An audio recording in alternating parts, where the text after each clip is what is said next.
Halo semua, selamat datang di El Kasus. Terima kasih sudah mengklik video ini. Kalau misalkan kalian suka dengan video-videoku, silahkan di-subscribe dan jangan lupa tekan tombol loncengnya. Hari ini aku akan membahas secara rinci mengenai dua peristiwa besar yang baru-baru ini terjadi di Inggris dan membuat beberapa orang di sana itu merasakan banget dampaknya. Yaitu peristiwa tentang kebakaran hebat yang ada di Hotel Grand Leicester dan juga kerusuhan yang meluas sebagai dampaknya dari kejadian ini. Mari kita selami dulu detail-detail penting dari kedua kejadian ini dan analisis lebih mendalam mengenai penyebab dan juga dampaknya. Dan gimana kronologi ceritanya, ada apa yang terjadi di Inggris, kenapa gitu kan ya. Sekarang rame banget. Berikut ini adalah beritanya.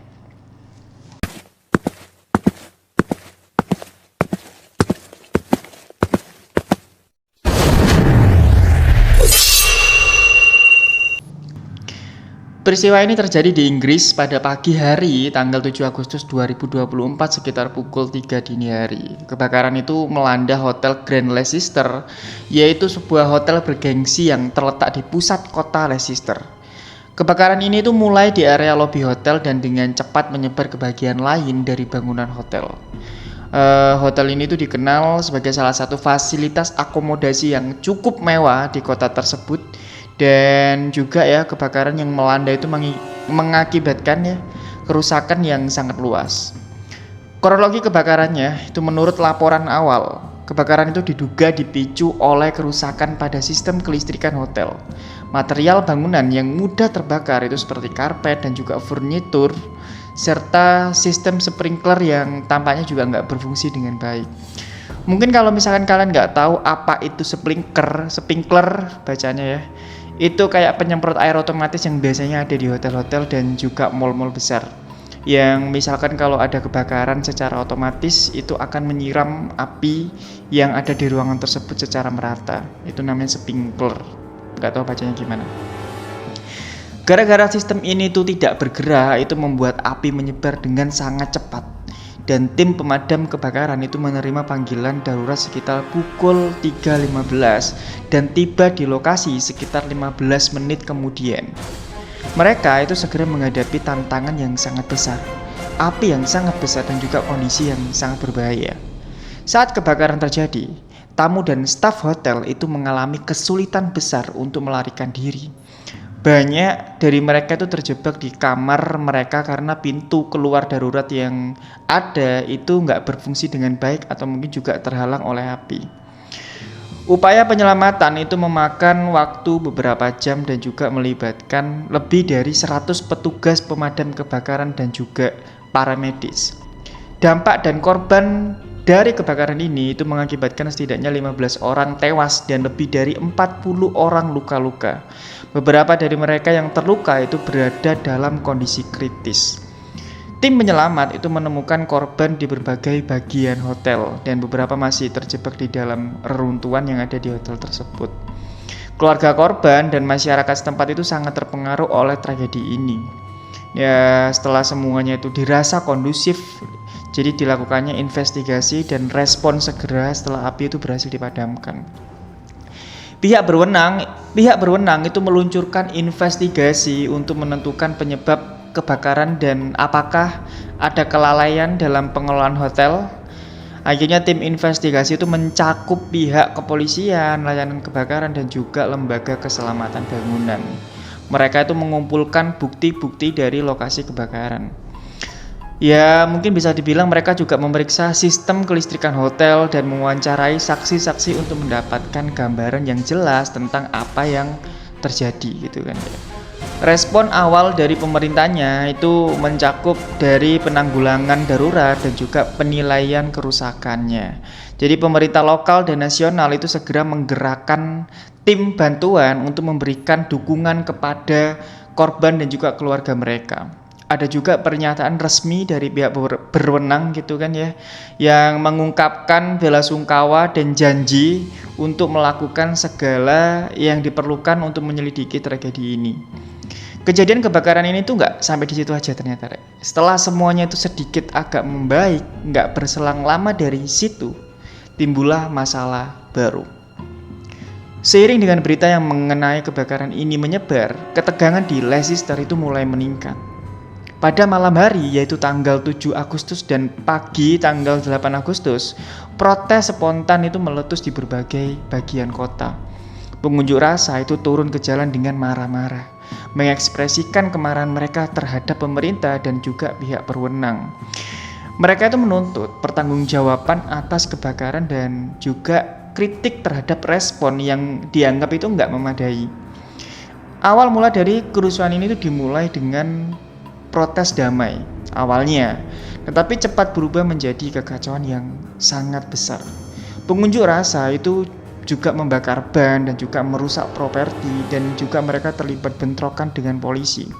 Polisi pun juga sangat kesulitan dalam mengendalikan kerusuhan ini karena jumlah pengunjuk rasa itu sangat besar dan tindakan kekerasan itu juga semakin meningkat. Beberapa area di Leicester itu juga mengalami kerusakan serius, termasuk pembakaran mobil dan juga penjarahan toko-toko. Situasi ini tidak terbatas pada Leicester saja. Berita tentang kerusuhan ini juga menyebar ke kota-kota lain seperti Birmingham dan juga London, gimana bacanya itu. Di mana protes juga pecah sebagai bentuk solidaritas atau kemarahan terhadap situasi yang terjadi. Bentrokan dengan polisi itu terjadi di beberapa tempat di Inggris, menyebabkan tambahan kerusakan dan juga gangguan. Faktor penyebab dan juga dampak sosial dari kerusuhan itu mencerminkan ketidakpuasan yang lebih luas kepada masyarakat Inggris. Jadi banyak orang merasa bahwa pemerintah itu nggak cukup tanggap terhadap kebutuhan mereka dan gagal dalam menangani masalah-masalah mendasar seperti kayak ketidaksetaraan ekonomi dan juga sosial. Ya, frustasi ini tuh diperburuk oleh kebakaran dan juga kekacauan yang terjadi. Nah, awalnya cuma hotel aja yang kebakar, tapi sekarang hampir masyarakatnya juga membakar ban dan juga membakar fasilitas-fasilitas yang ada, jadinya malah memperburuk keadaan gitu kan ya. Juga serta kekhawatiran mengenai keselamatan publik dan juga tanggap darurat itu juga diperhitungkan. Ada juga kritik tajam terhadap sistem keselamatan bangunan dan tanggap darurat di Inggris. Banyak pengunjuk rasa dan komentator menilai bahwa regulasi yang ada tidak memadai dan harus diperketat.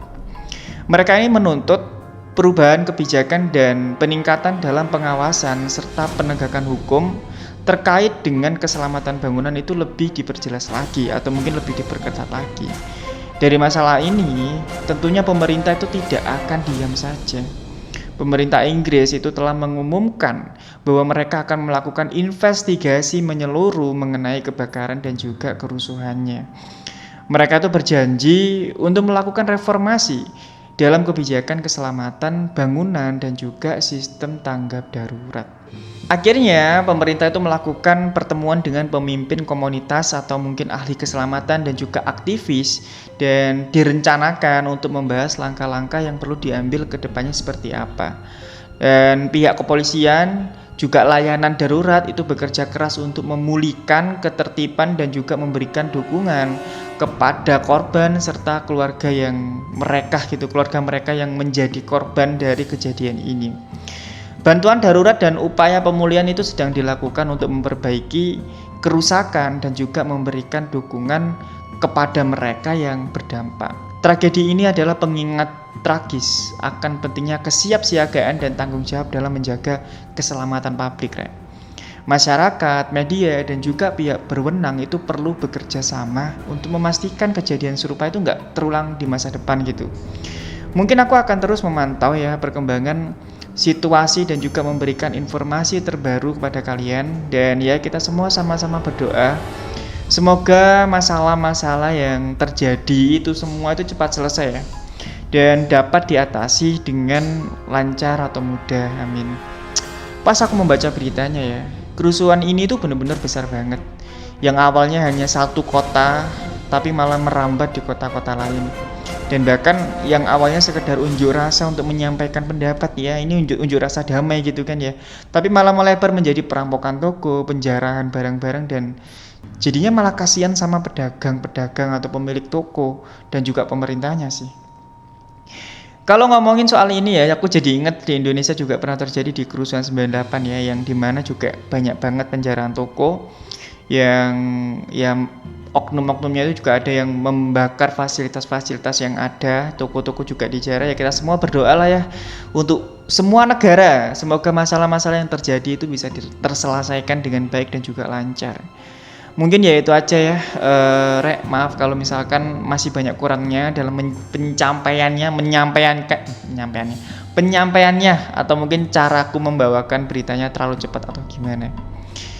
Jangan lupa di-subscribe ya, jangan lupa di-subscribe Rek kalau misalkan kalian suka gitu kan ya, biar nambah-nambah subscriber juga. Terus ikuti aku pisan di IG, tinggal link ning ngisor iki. Dan share pisan videonya misalkan kalian seneng. Sekali lagi terima kasih sudah menyimak videoku sampai habis. Mungkin itu aja berita hari ini. Dan sekali lagi terima kasih buat kalian sudah nonton El Kasus sampai habis. Aku sangat-sangat berterima kasih. Oke, mungkin itu aja aku nge-like Rek. Selamat dan sampai jumpa lagi di El Kasus selanjutnya.